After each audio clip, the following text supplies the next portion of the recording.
Assalamualaikum warahmatullahi wabarakatuh. Seluruh bangsa dan setanah air, jumpa lagi di channel Jaga Mubitu. Semoga dalam keadaan sehat, tak kurang satu rahmah barokah salam Allah curahkan untuk kita semuanya. Yai Haji Muharrar, beliau merupakan pengasuh pondok pesantren yang santrinya sudah lumayan banyak. Yang dulu beliau adalah merupakan muhibin para habaib. Setelah beliau mengikuti perjalanan Kiai Haji Maduddin Usman Al-Bantani, iseng-iseng membuka kitab-kitab nasab, referensi-referensi kitab yang disampaikan oleh Kiai Haji Maduddin Usman Al-Bantani, sangat mengejutkan penemuan Kiai Muharrar ini bahwa fatrah selama 550 tahun itu nyata betul.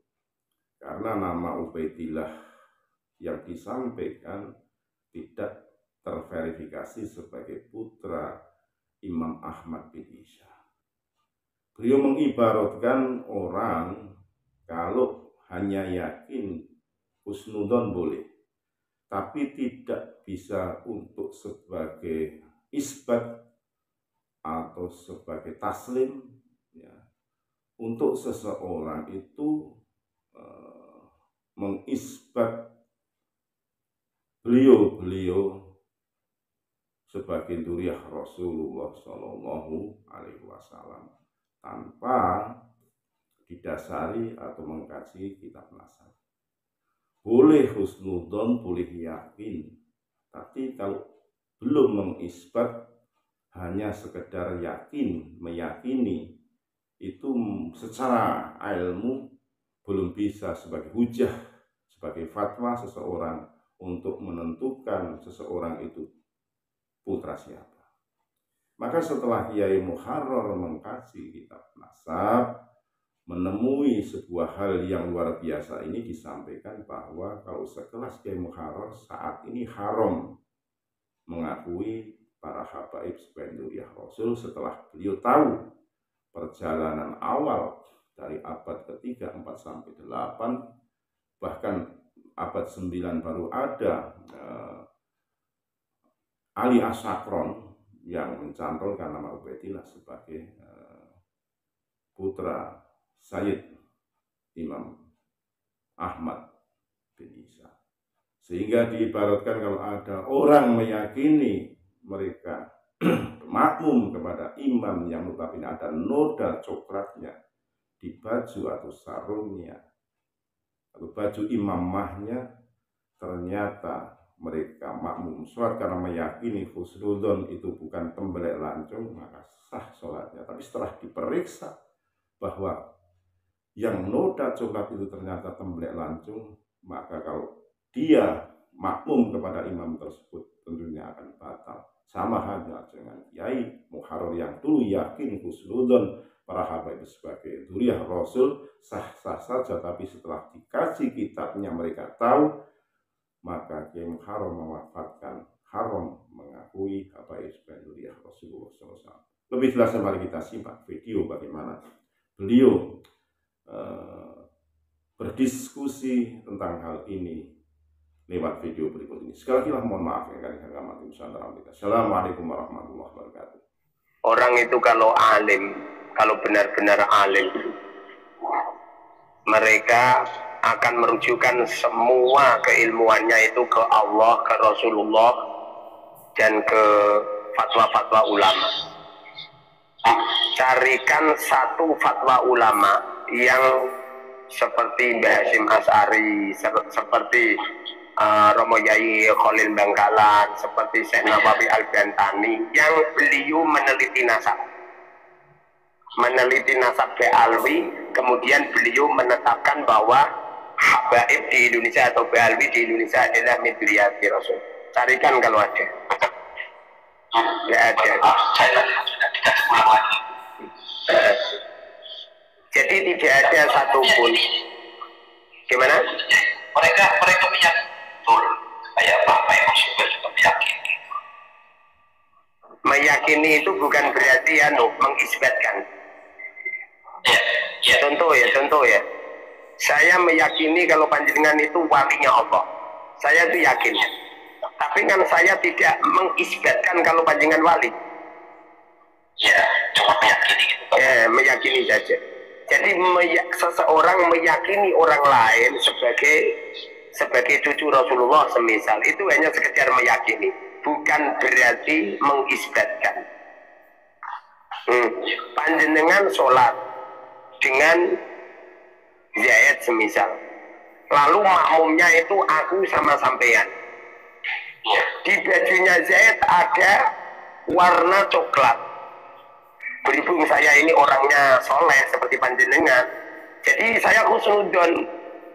Oh itu coklat gitu. Kira-kira sholat saya sah nggak? Sah kan? Karena saya husnudon.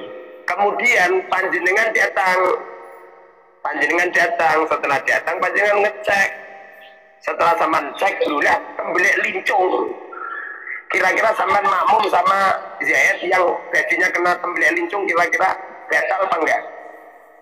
Ya kalau sudah yakin itu mau lincung udah pasti batal ya. Nah ya, artinya apabila ada orang yang sudah meneliti bahwa silsilah Ba'alwi tidak min dzurriyyati Rasul dengan dalil-dalil tertentu, kok kemudian beliau tetap meyakini, dosa itu orang. Dosa. Iya. Itu udah. Ya itu memang penelitiannya itu udah valid. Kan ada yang bilang cuma clipping, baru clipping bukan penelitian. Baru apa? Baru clipping. Artinya yang namanya tesis penelitian itu harus dikaji, harus disidangkan dulu gitu loh ya. Panjenengan api meneliti kalau si Zaid ada tembelek, apa harus menunggu sidang? Ya itu kan memang kalau udah pasti yakin sendiri Bapak. Nah aja makanya menentukan apa itu silsilahnya benar dan tidak, itu tidak harus sidang. Saya meneliti di beberapa kitab apa itu silsilah, kami tidak menemukan sama sekali bahwa Ba'alwi itu dzurriyyahnya Rasul, kecuali fatwanya Syekh Khotib, kecuali fatwanya Syekh Ali bin Abu Bakar As-Sakran. Sementara kurun dari Abu Bakar As-Sakran nyampe Sayyid Ahmad itu sekitar 500 tahun lebih loh. Bagaimana mungkin Syekh Ali mengatakan bahwa silsilah mereka nyambung ke Rasulullah lewat Syekh Ubaidillah, sementara tidak ada satupun kitab, manuskrip atau ulama yang mengatakan bahwa Ubaidillah ini adalah putra Sayyid Ahmad? Tidak ada. Kalau ada yang bisa menyodorkan, toh saya tak langsung ikut saat ini juga. Ya. Nah sekarang pertanyaannya gini ya, berarti Ba'alwi itu berarti keturunan dari siapa ya? Dari atasnya. Kalau itu urusan mereka, sebab yang mengklaim itu kan mereka. Kita ini cuman meneliti sesuatu yang ada hubungannya Rasulullah. Sebab kalau ada sesuatu yang ada hubungannya dengan Rasulullah, contoh seperti wahyu, contoh seperti hadis, dawuh-dawuhnya Rasul, contoh seperti perbuatan Rasul, contoh seperti penetapan Rasul, contoh seperti darah yang mengalir Rasulullah ke cucu-cucunya, ini harus diteliti ini. Tapi kalau meneliti silsilahnya Ba'alwi ke siapa, ngapain pusing-pusing meneliti? Kok penting? Waktu kalau saya waktu kalau panjenengan meneliti silsilah saya itu, ngapain panjenengan meneliti silsilah saya? Masalahnya yang sudah masuk di seluruh Indonesia bahkan mancanegara itu memang dari Ba'alwi, berarti kan harus tahu dari atasnya itu siapa, karena itu sudah masyhur sekali. Kalau masyhur itu setelah Syekh Ali bin Abu Bakar As-Sakran. Sebelum Syekh Ali bin Abu Bakar As-Sakran, abad ke-9 ke atas, tidak ada satupun kitab atau ulama yang mengatakan bahwa Ba'alwi min dzurriyyati Rasul. Bahkan apa itu Alwi sendiri seperti Ubaidillah sendiri tidak ada percakapan beliau kalau beliau ngaku sebagai dzurriyyah Rasulullah. Tidak ada itu. Saya itu mengadakan diskusi itu sama Habib-Habib, sama kiai-kiai, sama muhibbin-muhibbin. Tidak ada satupun yang bisa menyodorkan bahwa Ubaidillah putranya Sayyid Ahmad dengan satu kitab. Tidak ada. Hanya klaim-klaiman saja. Makanya di waktu panjenengan sudah tahu kalau itu kotoran ayam, tidak boleh panjenengan ngikuti. Kemudian panjenengan deketi sama saya, Ustaz, itu Zaid itu ada kotoran ayamnya. Saya tadinya kan husnudon, kemudian wujud dalil husnudon pada wujud dalil la yasihu. Orang husnudon setelah melihat dalil itu tidak sah itu. Jadi setelah panjenengan memberitahukan saya kalau Zaid itu ada tembeleknya, saya nggak boleh ngikuti sama Zaid sholat. Setelah itu panjenengan ngomong sama si Zaid, Pak Zaid, pakaiannya panjenengan ada kotoran ayamnya. Loh, Zaid kok masih tetap sholat, maka sholatnya Zaid tidak sah.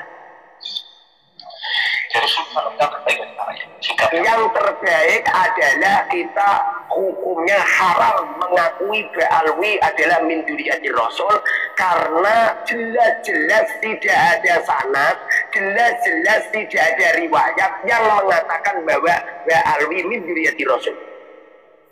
Tapi kita tetap takdim ya. Oh, kalau masalah takdim semuanya Allah berfirman, laqad karramna bani Adam.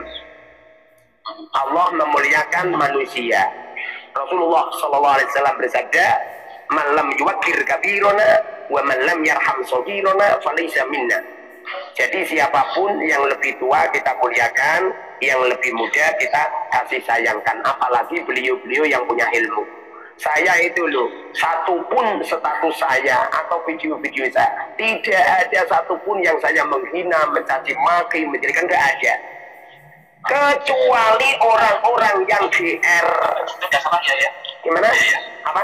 Tetap kita mencintai para keturunan para itu tetap nggak salah gitu, artinya tidak dipersalahkan. Iya benar. Saya juga masih mencintai yo.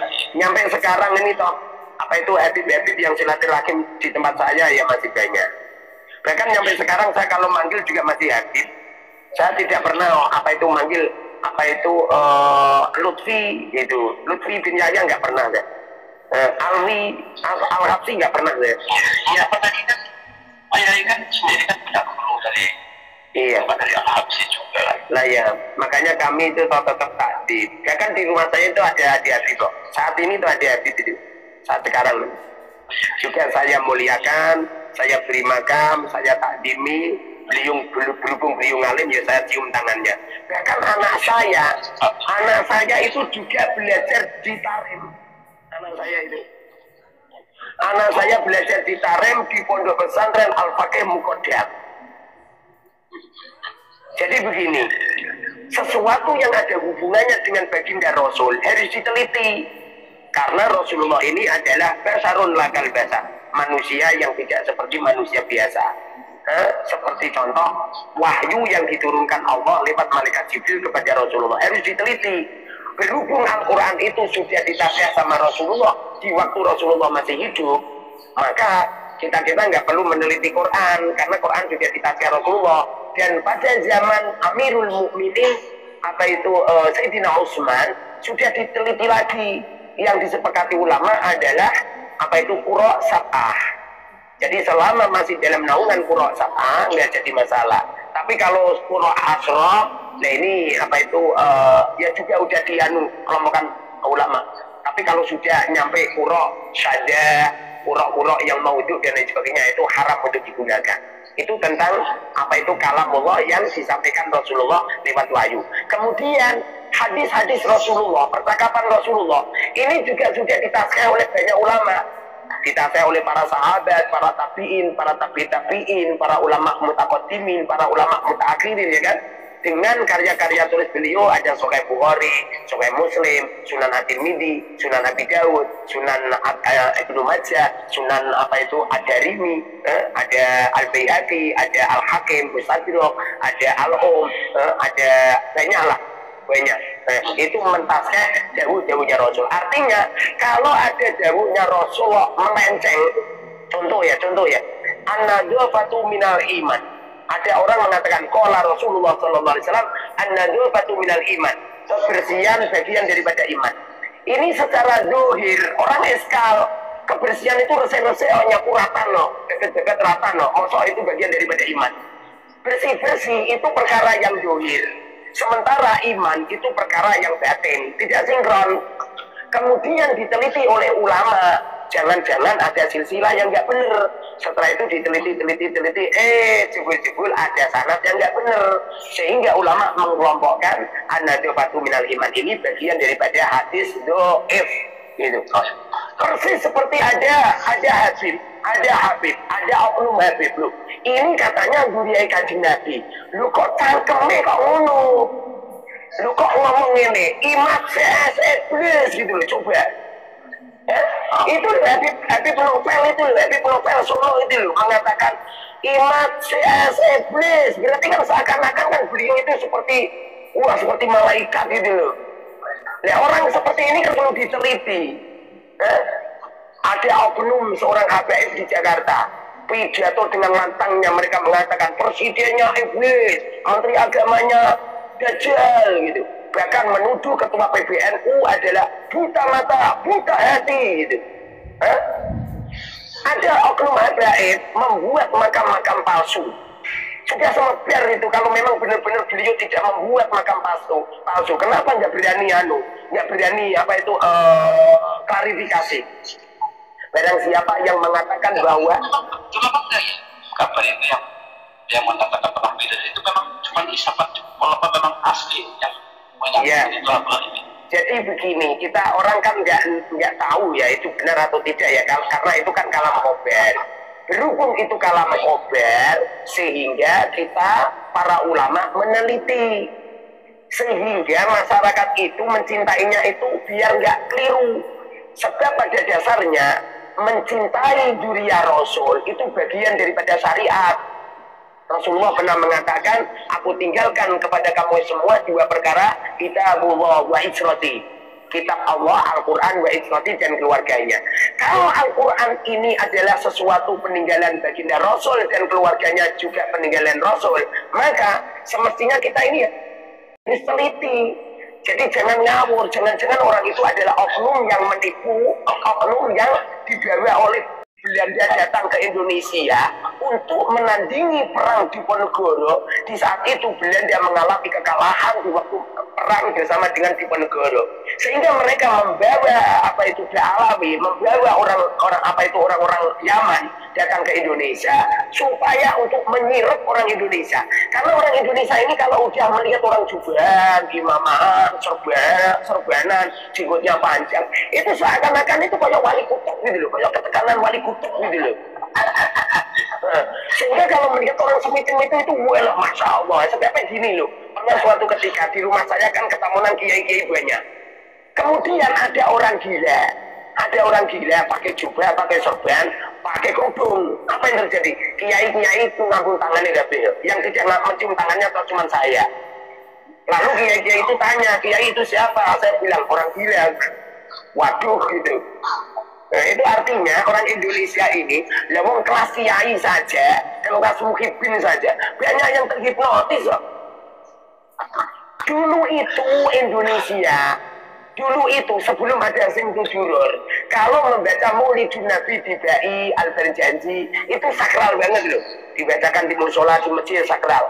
Tidak ada orang jogetan, tidak ada orang minum-minuman keras, tidak ada orang lempar-lempar buah-buahan, tidak ada tarif harga yang mahal. Setelah hadirnya Simtudurur dikumandangkan di Indonesia, dibaca di lapangan-lapangan, masya Allah. Ada nggak? Kecampur banget ya. Loh, Pak. Biasanya yang sering nipu-nipu itu orang Yaman. Orang Yaman pada zaman Istihamah itu Mekah itu loh. Di waktu di Mekah, mereka membawa pasukan gajah. Tapi apa yang terjadi? Mereka itu adalah mengklaim kalau Rasulullah itu adalah orang Yaman. Alasannya Tihamah ini bagian daripada Yaman. Berarti kan persis seperti Abraham mengklaim kalau Tihamah itu bagian daripada Yaman. Makanya panjenengan jangan heran kalau ada lantunan lagu. Kalau kesimpulannya bahwa para habaib yang ada di Indonesia, para Alwi yang ada di Indonesia itu tidak dirinya Rasulullah dengan penelitian sanad, dengan penelitian silsilah, Tidak ada satupun kitab. Indonesia, ya di Indonesia ini yang kedua Rasulnya itu siapa ya? Saya punya. Duriya Rasul banyak. Namanya Sayyid atau Habib. Namanya Sayyid atau apa? Atau Syarif. Ya, yang dari mana ya? Yang dari mana?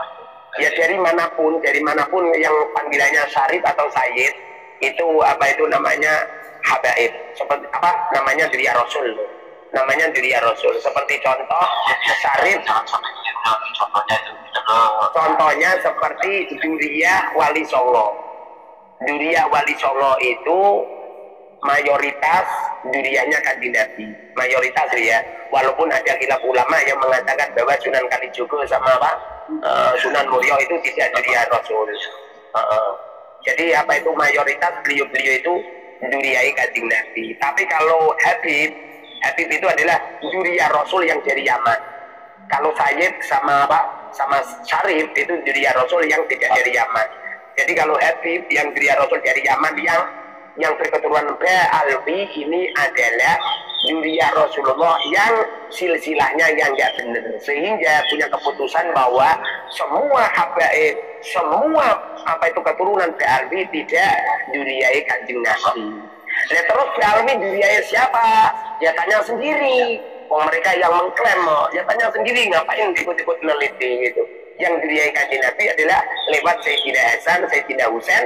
Sayyidina Husain keturunannya yang lewat Sayyid Ahmad hanya mempunyai anak 3, Sayyid Muhammad, Sayyid Ali, dan Sayyid Husain. Sedangkan Ubaidillah ini adalah nama yang telah dinisbatkan oleh Syekh Ali Sakron bahwa dirinya adalah min dzurriyyati Rasul lewat jalur Ubaidillah. Tapi Ubaidillah ini toh sebuah nama fiktif. Sebab kalau memang benar itu adalah Ubaidillah putranya Sayyid Ahmad, ini koyong nggak masuk akal. Mosok Sayyid Ahmad memberi nama anaknya dengan nama orang yang pernah menjadi promotor, yang pernah menjadi aktor pembunuhan Karbala. Sebab yang apa itu otak pembunuh Karbala, kejadian Karbala yang membanting duriai Kanjeng Nabi itu ada 2. Satu Yazid bin Muawiyah, nomor 2 adalah Ubaidillah bin Ziyad. Nggak mungkin lah, panjenengan anak panjenengan papane lanang jenenge apa? Itu aslinya katanya bukan Ubaidillah. Ya, itu rekayasa. Setelah mereka dikecam kalau Ubaidillah itu yang membunuh duriai Kanjeng Nabi, mereka membelokkan dengan nama Abdullah. Nah, ya orang seperti itu. Kalau memang mereka benar-benar duriai Kanjeng Nabi, mereka itu tidak akan melakukan pembelaan, tidak akan. Apalagi yang nyampe mencari muhibin nggak akan. Karena berlian sampai kapanpun tetap berlian. Berarti gini ya, yang sekelas ya, apa Hadramaut itu dari mana? Tidak, lewat Ubaidillah. Beliau tidak termasuk diriannya Rasul. Tidak dirinya Rasul. Habib yang di Indonesia itu tidak diriannya Rasul. Udah valid, udah Tidak cuma valid, 1000% udah clear. Ya udah, saya ini dulu ya. Oke, siap. Tetap saya mencintai, tetap saya muliakan. Iya, benar. Ya itu berprinsip ini kayak tidak salah mencintai orang alim, tidak salah mencintai orang yang salah. Benar. Benci kan? Benar. Jadi kalau membenci habaib itu nggak benar, begitu juga membenci saya juga nggak benar. Ya, ada yang kita muliakan dan mencintai, tidak ada salahnya kan? Iya, nggak ada salahnya. Dan kena dia nggak kena dosa lah gitu aja. Yang dosa itu membenci yang makanya mereka itu toh apa itu membenci Habib haram, dosa gitu. Kemudian mereka menghalalkan membenci saya. Ini kan aneh ya. Walid, kan mereka gini, Ustaz, tolong panjenengan konsentrasi full ngajar santri aja, nggak usah bahas Bi'alawi. Lewang mereka saja bahas Bi'alawi itu. Mereka saja mengingatkan saya jangan ikut bahas. Itu kan aneh kan? Tapi memang kalau saya nyambut kalau saya lebih bagus, lebih konsentrasi ke pondok ke itu memang lebih saya dukung banget. Iya benar. Saya lagi pengen silaturahmi ke situ ya. Iya benar. Saya konsentrasi full ngajar santri dan mengenalkan ilmu kepada santri untuk bisa membedakan antara perkara hak dan yang batil.